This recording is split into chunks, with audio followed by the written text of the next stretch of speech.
Fajar. Asik.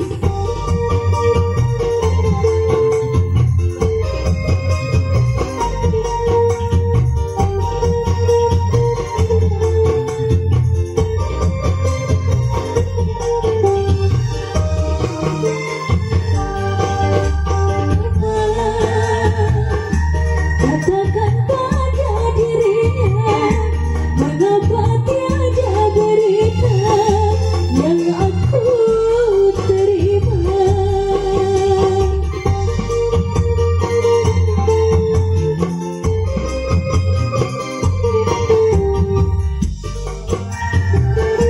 Katakan pada dirinya, masih adakah cintanya kepada diriku seperti yang dulu pernah terucap dari bibirnya. Cintanya hanyalah untukku.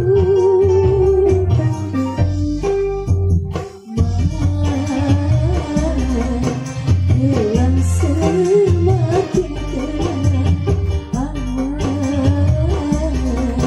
hitam semakin berharap.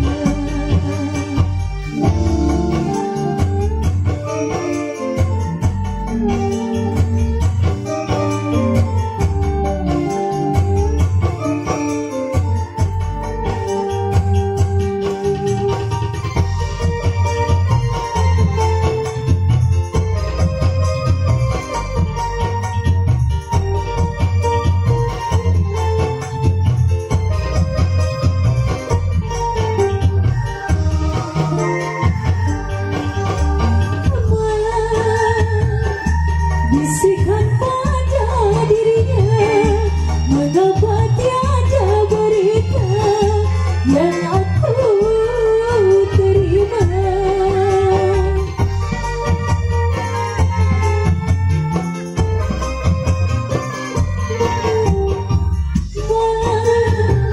Katakan pada dirinya, masih adakah cintanya kepada diriku seperti yang dulu pernah terucap dari bibirnya. Cintanya hanyalah untukku.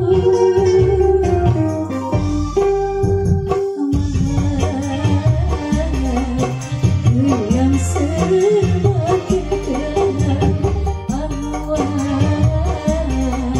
hitam semakin